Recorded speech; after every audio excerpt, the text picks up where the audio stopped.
தந்தை, மகன், தூய ஆவியாரின் பெயராலே ஆமேன். இயேசு கிறிஸ்துவின் அன்புமிக்க சகோதர சகோதரிகளை உங்கள் அனைவருக்கும் கிறிஸ்து இயேசுவின் அன்பு கலந்த வணக்கத்தை தெரிவித்துக் கொள்கின்றேன். இந்த நற்செய்தி பாகமானது மத்தேயு நற்செய்தி 18ஆம் அதிகாரம் 21 முதல் 35 வரையில திருவாக்கியங்கள் மற்றும் 19ஆம் அதிகாரம் 1 வாக்கியம். குறிப்பாக 21வது வாக்கியம்.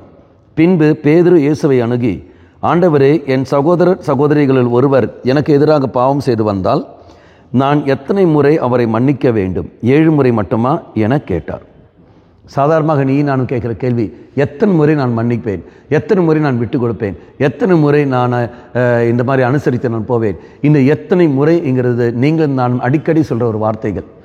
மக்கள் நான் பக்கம் தெய்வம் சொல்கிற வார்த்தை இறைவனுடைய பார்வையில் ஒரு நாளும் அந்த இத்தனை முறை அத்தனை முறை என்பதல்ல. அவர் சொல்கிற வார்த்தை 7 தடவை அல்ல, 70 தடவை. நமக்கு எல்லோருக்குமே தெரியும், அன்கண்டிஷனல். கணக்கு பார்க்காமலே நீ மன்னிக்க வேண்டும். என்ன காரணங்கள்? தெய்வம் உன்னையும் என்னையும் மன்னித்திருக்கின்றார். அப்படி என்றால் அவன் எத்தனை முறை என்பதல்ல அங்கு கேள்வி. நீ எந்த மனநிலையோடு நீ மன்னிக்கிறாய் என்பதும், எந்த மனநிலையோடு அவன் மன்னிப்பு கேட்கிறான் என்பதும் அதன் பொருட்டு இருக்கின்றது எல்லாமே. ஆகவே எத்தனை முறை நான் மன்னிக்கிறேன், எத்தனை முறை நான் ஏற்றுக்கொள் என்பதல்ல. மாறாக ஓரோ தடவை அவன் மன்னிப்பு கேட்கிற போது எந்த மனநிலையோடு அவன் மன்னிப்பை கேட்கிறான் என்று உணர்ந்து அதுக்கேற்றபடி மன்னிப்பு கொடுப்பதும் அதுக்கு மன்னிப்பு கேட்பதுமாக இருக்க வேண்டும்.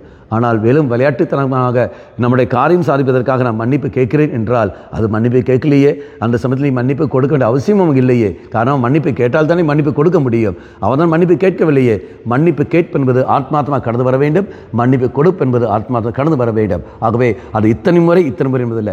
ஒருவேளை ஆத்மார்த்தமாக அவன் மன்னிப்பு கேட்கிற சமயத்தில் நீ மன்னிப்பு கொடுக்கிற பொழுது அந்த மன்னிப்பு கொடுக்கப்படுகிறது, கேட்கப்படுகிறது, அது ஏற்றுக்கொள்ளப்படுகிறது. ஆனால் மறுபடியும் அவன் பாவத்துக்கு போய்விடுகிறான் என்றால், பலவீனத்தின் காரணமாக மீண்டும் போய்விடுகிறான் என்றால், மீண்டும் அவன் மன்னிப்பு கேட்கிற சமயத்தில் மன்னிப்பு கொடுக்க வேண்டியது நம்முடைய கடமை. ஆகவே எத்தனை முறை என்பதல்ல, எந்த மனநிலையோடு நாம் செயல்படுகிறோமோ அதுக்கேற்றபடி எல்லாமே அமையும். கண்களை மூடிக்கொள்ளுங்கள். நல்லவனாய் தெய்வமே, நான் ஆத்மார்த்தமாக மன்னிப்பு கேட்க வேண்டும். அதே சமயத்தில் அதே நிலையில் மன்னிப்பு கொடுக்கவும் வேண்டும். அத்தகைய ஒரு மனநிலை, அத்தகைய கிருபை எனக்கு தாரும். அம்மா மாதாவே, தெய்வ மாதாவே, எங்கள் மாதாவே, என் அன்னையே, விசேஷமாக எங்களுக்காக பரிந்து பேசும். ஆமேன்.